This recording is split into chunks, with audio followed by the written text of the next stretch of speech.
immigrants as possible. Kennedy believes in the saying, if you give a man a fish, he will be hungry tomorrow. But if you teach a man to fish, he will be rich forever. Please welcome Mr. Kennedy Gates.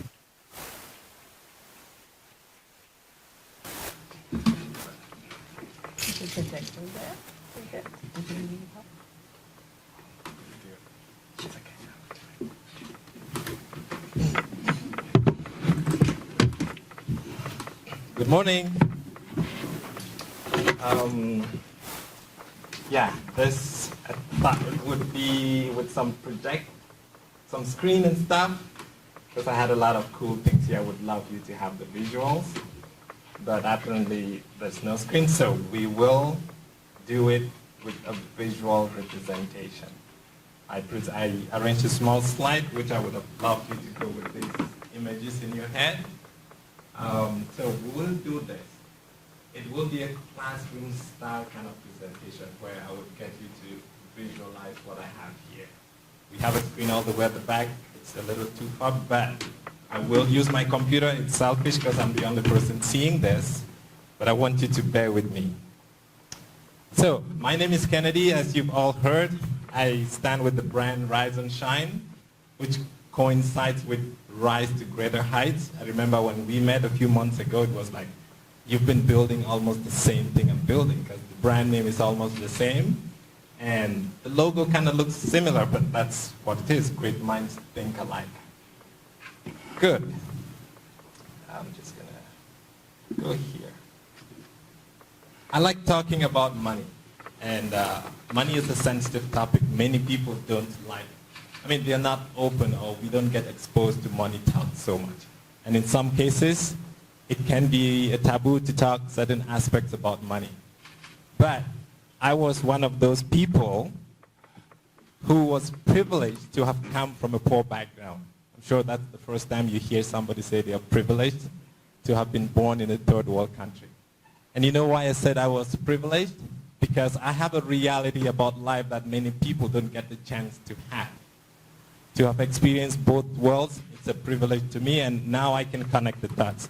And that's why I consider money to be something we should be able to talk about, and if possible, talk about from a young age. We all know that we live in a materialistic world where everything revolves around money. Look at this guy here. You can see his shoes, his camera, everything. Everything is money. Everything in this room somehow is connected to money, and our lives depend on money. How you make money, how you consider money, will affect the quality of your life. That's why I boldly talk about money, and I congratulate you all for coming here today to listen to this. Now, are we all excited to be here? I feel some good energy. Good. Now, let me start with this. On my slide, I had $1 million. And $1 million, I choose that figure because for some reason, $1 million is a figure that stands out. I remember when I moved to Canada, the idea for most adults was to retire with $1 million. That was like the dream. Every entrepreneur, everybody celebrates that $1 million mark. When you get to $1 million, it's something to think about. So the reason I'm talking about $1 million is that I'm going to ask you a question. If you were to be given $1 million right now, I don't care what level your business is, but an extra $1 million, who would be excited? How would you feel? So excited, I guess. $1 million would make a shift, make a difference in somebody's life. We would all be excited if we got given $1 million. Is that correct? Yeah. Good. Now, I know some of you must have heard this small story. Who would accept $1 million to not wake up tomorrow morning? If you were to be given $1 million and you don't have to wake up the next morning, who would take it? Nobody, right? Now, I want you to compare these two. That means that your waking up is worth more than $1 million. Am I correct? Good. Now, when you woke up this morning, did you acknowledge the fact that the excitement you're supposed to get just being alive and waking out of your bed is more than the excitement you would get when you get $1 million handed to you? I just want to call our attention to the fact that we take life sometimes for granted. We don't go around with the excitement and joy we need to go around with. Just waking up in the morning, you're more than somebody who won $1 million. And that's the excitement and the gratefulness I want us to go through with. And if you can go around your day with that excitement, you attract a lot of good things. See, I see people take things for granted. When I told you I was privileged to come from a background of poverty, it's because you don't recognize the magic of having warm tap water come out of your wall. That's a miracle compared to where I came from. If I had to take a warm shower, that was a privilege. I had to go fetch water, put on a local fire, and heat it up, and put it in a bucket to be able to have a warm shower. But here we turn on the tap and warm water comes out of a wall, and to us it's normal.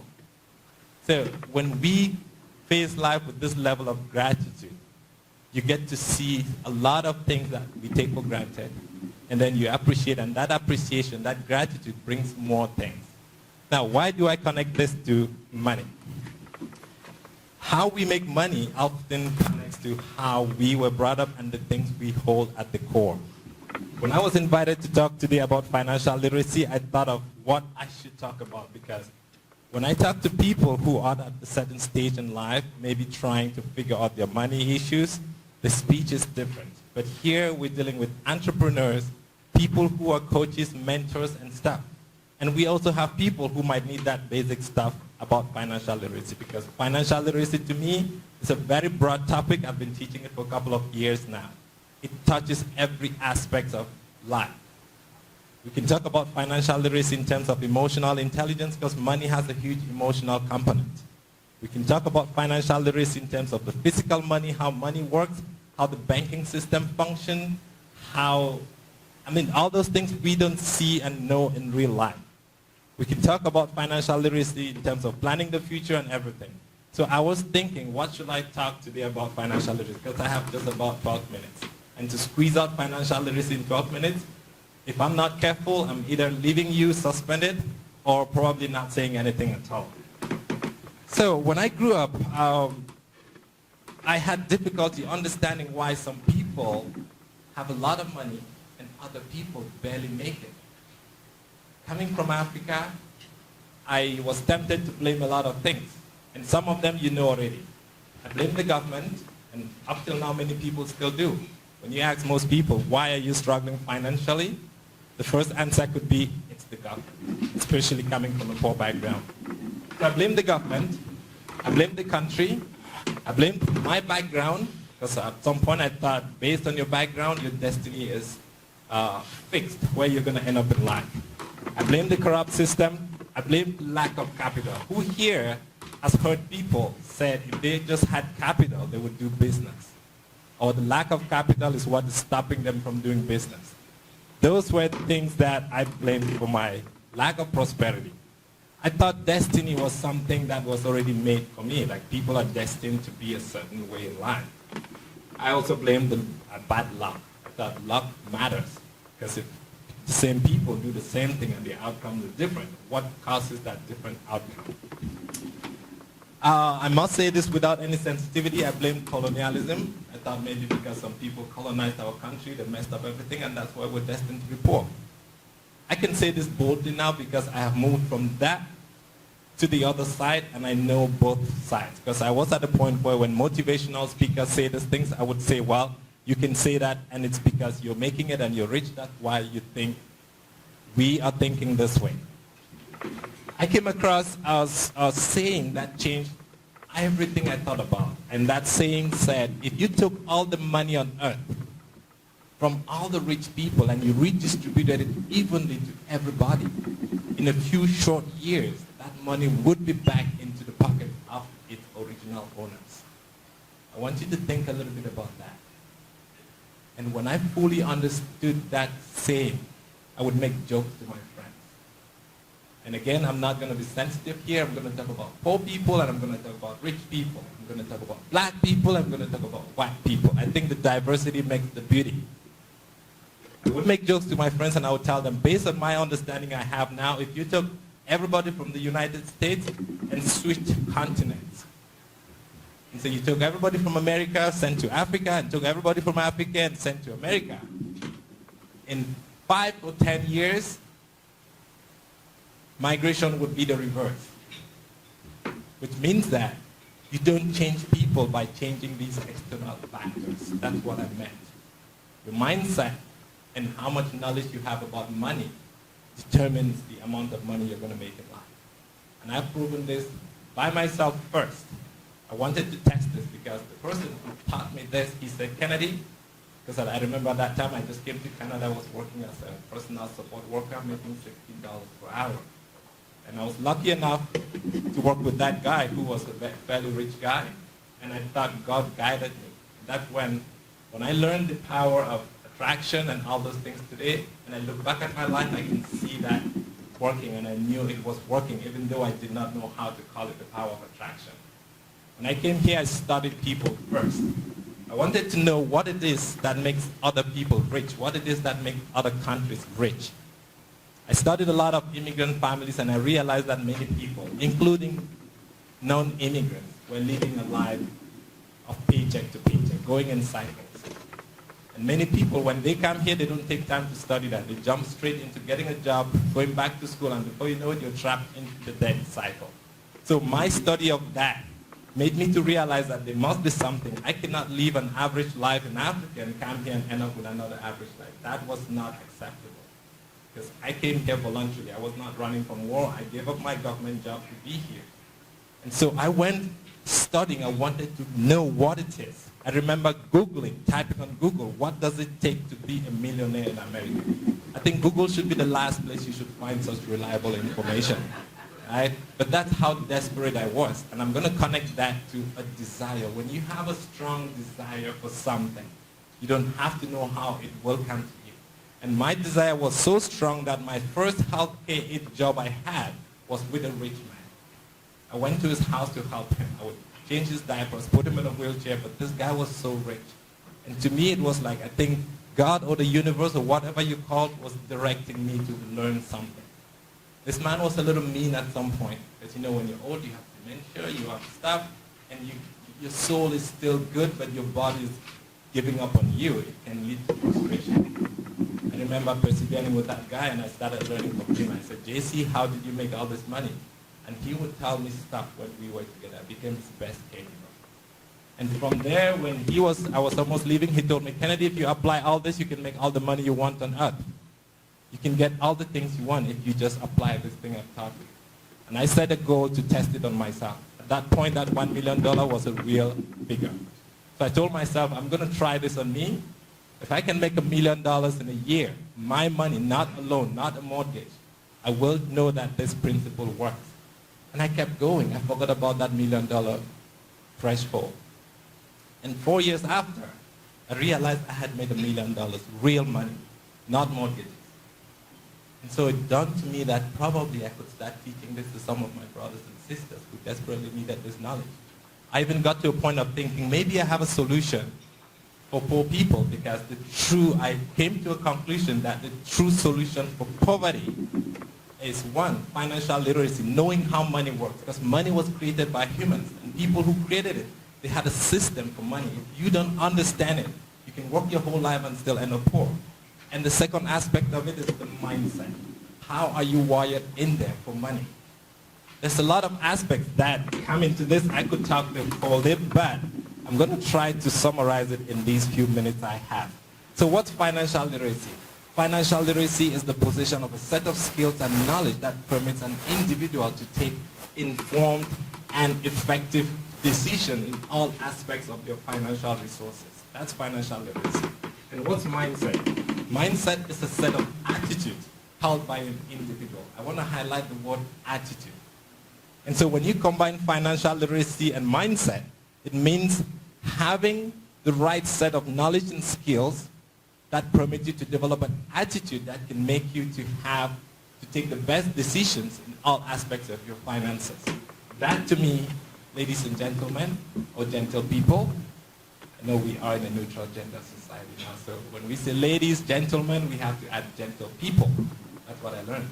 So cool, right? So that to me was the solution to solving financial problems. And I like to be very open with this. I don't say it because somebody taught me. I say it because I tried it, it worked, and it's still working up till today. If hard work alone was the solution to poverty, if you could become rich by hard work alone, we all know that every African woman would be a billionaire by now. I know how hard they work. I came from Africa. That alone does not help, does not solve poverty. Charity does not solve poverty. It helps in the meantime. But being able to teach financial literacy and have a shift in mindset is the game changer from my perspective and from all the research I've made. Now, how do you change mindset? How do you change somebody's mindset? Here I have a picture of a thermostat. We all know what a thermostat is. We have it in our rooms. We have something called a financial thermostat. Everybody has it. And that financial thermostat regulates the temperature in a room. On your situation, it regulates how much money you can make in life. When you set the temperature in a room to 23 degrees, it means if the room gets too hot, it kicks in the AC to cool the room. The room gets too low, if the temperature gets too low, it starts up the furnace to heat up the room. We all have a subconscious financial thermostat in us. And this means that based on that thermostat, and I mean what I'm saying, if you make too much money than your financial thermostat, your subconscious mind will find a way to sabotage you and you will spend that money. And if you are making lower than your financial thermostat, you will find a way to bring in more income. And these depend on our background, our knowledge of money, and all the mindset stuff I'm talking about. If I take an example, if you grew up in a neighborhood or in a place where going to college was luxury and maybe everybody ended up with not very good education and all the families were poor, in your mind, your financial thermostat of what good money means could be $70,000 a year. Which means that if you get a job for $70,000, you're good. And that's why many businesses stay at the level of a small business. Because their financial thermostat is at that level. Somebody who grew up in a multi-million-dollar family where having $1 billion is normal, to that person, if they make $1 million, it's not much money because they have a higher financial thermostat. So when I talk about financial literacy, it's more about going into your life, your upbringing. How did you grow up? How was money talked about in your family? Because this financial thermostat is highly affected by those early things we learn. Growing up as a child. Who here has heard their dad said, money does not grow on trees? Who here has heard, I used to go to my mom for money and she would send me to dad. Who has had that kind of situation where dad was the main provider? And so he's the one you would go to for money. That alone can condition that little girl to think that men are the people who are supposed to have more money. Because mom was always broke. And she sent us to dad. That's a conditioning. When dad says money does not grow on trees, you think I pick money on the street. That's a conditioning into that little kid. And when you grow up with that, you see money as a difficult thing. You see money as something you cannot have easily. And that alone can set your financial thermostat and you wonder why you're never making it at a certain stage in life or going beyond a certain level. Who here has a small business? Who is a small business owner? Good. I'm glad the majority of hands went up. Do you know that's a financial thermostat? Who gave it the name small business? Why do you call it small business? And if you call it a small business, it will probably never go beyond that level because subconsciously it recognizes itself as a small business. And a small business does small things. So probably change that word from today. Call yourself a business owner, not a small business owner. Because as long as you call it a small business owner, it becomes a subconscious conditioning. When people win the lottery, majority of them often go back to poverty after a few years, and probably worse than they started. It's simply because your financial thermostat were not set at a level to manage that kind of money. So somehow, they will spend it, invest in things they're not versed with, and then go back to where they were. So your desire for money should be matched with your financial thermostat. Start thinking, what are those levels in my life that I'm still thinking the old way? Or probably what subconscious conditioning is preventing me from having a lot of money? I do this test with my friends. I would ask them, Imagine yourself, you get up and you have $10 million in a bank account and you say, come on, shut up. That's not possible. That will never happen. That saying alone can tell about your financial thermostat. So that is one of the factors. And your financial thermostat seriously affects how you think. And to use the last few minutes I have, I just wanted to talk a little bit about thought. You remember when the great guy said, as a man thinketh, so is he. Who remembers that?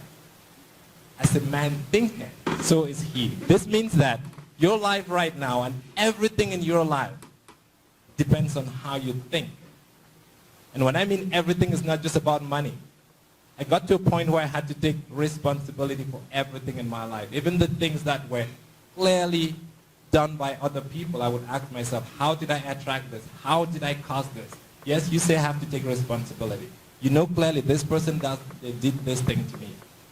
But when you get to that point of taking full responsibility of everything in your life, you realize that if you can only change the way you think, you will change everything in your life, including your finances. And now, do we have a timekeeper? Because I really need somebody to keep me on track. But I'm going to just finish quickly. Now, I like to talk about thought and seeing how we can change the thinking process. How do you change the way you think? When you get to a higher level of learning these things, you get to a point where, how do you think about what you are thinking about? Can somebody try to do that? Think about the thing you're thinking about right now. Now, our thoughts, if we accept that our thoughts condition our life, determine the things we do in life, because everything we see here at some point was a thought. See that camera over there? He thought about that thing and somehow brought the resources together, and now that camera is standing here. This thing here, somebody thought about it. Everything is a thought. And so our lives are a direct reflection of our thoughts. That's why Jesus himself said, as a man thinketh, so is he. And when I go studying these deep things, I wonder what a man he was, because the things we're still learning to know now, he knew them hundreds of years ago. And how do you change the way you think? For you to change the way you think, you have to go back and do some reverse engineering. We all have what I call general traits. Everybody has a brain. We have brains, the same kind of brains and the same parts of our brains. I call them universal traits. And now, what makes your brain different from this guy's brain? The way it's wired, the way it's connected. And what affects the way your brain is connected? I call it culture. What's culture? Culture is based on your environment. And what's included in this culture? It's your belief system. It's your customs, as I call it, your traditions, your survival skills, your habits, your attitudes, the history, the arts, the social network of where you come from. I come from a background where culture is so strong, and I find it so hard to explain this because every culture has a principle. And who here agrees with me that we all strive to preserve and protect our culture? Is that true? If you agree with me that your culture is based on the history of where you come from, the geographical area of where we come from, how our great-grandparents did things in the past.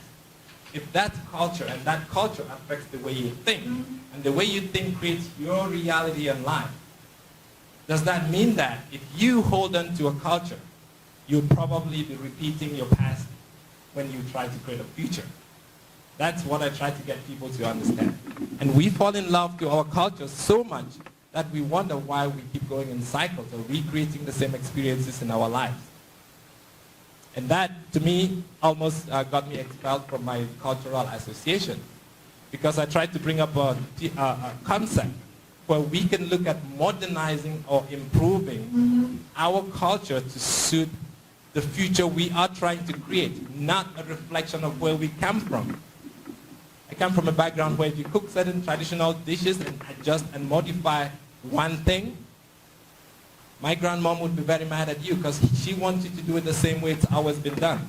Well, if you do things the same way it's always been done, you will always recreate the future you've always had.